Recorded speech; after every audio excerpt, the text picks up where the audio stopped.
Chapter 8, Trapped. Trapped in a bat cave with poop and bones. Not my idea of a great school holiday. Maybe I should have stayed home with the mud. Simon tried pushing the rock. I helped him, shoving with my feet. It didn't budge. Then I saw that Simon's light was looking a little dim. If the batteries died on us, well, what did it matter? It wasn't going to be long before we died, too. Let's turn off the lights, Simon. We can think in the dark. So we sat down in the guano again and talked. We can yell tomorrow when the next tour comes in, I said. It's not for 3 more days, Simon said. I saw the tour chart.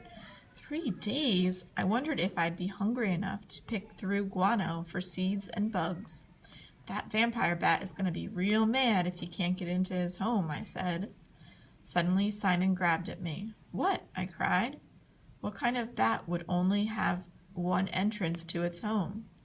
Yeah, but what if the other one is up high? Wait, let me think. I couldn't see him, but I knew Simon was making his funny thinking face.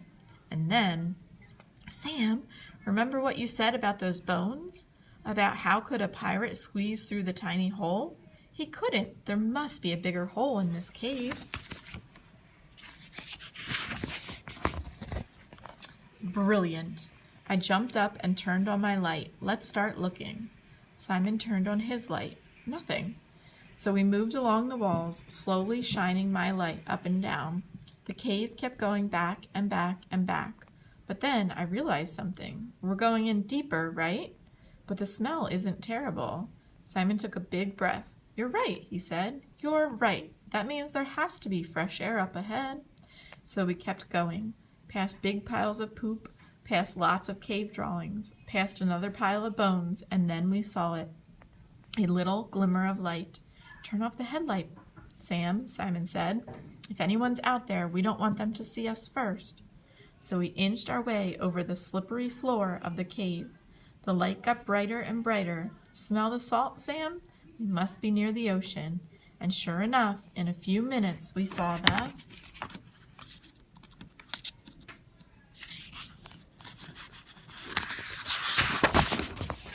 hole.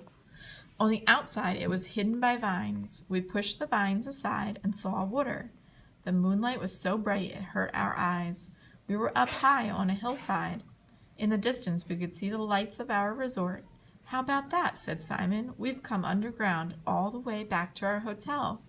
Yeah, and I don't think as fast as Simon, but I figured something out. If we're so near the ocean, maybe that's why pirates knew about the cave. Simon punched my arm. Brilliant!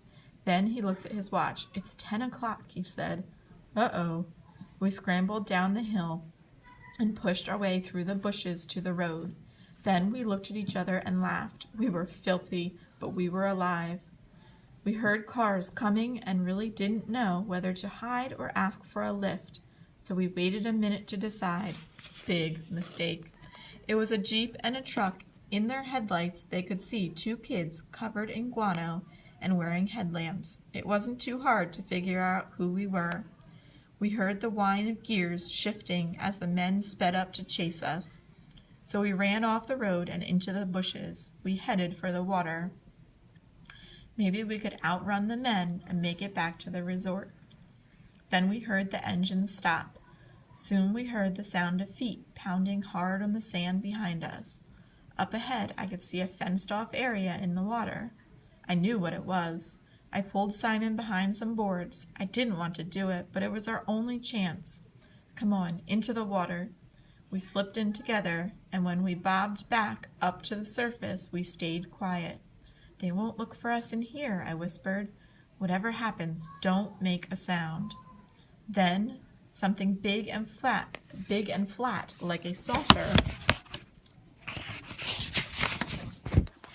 bumps into us, and then another bump, and another, and another. We could see the whites of lots of big eyes. Where are we? What are those? Simon whimpered. Stingrays, I told him, but don't worry, they just want to play.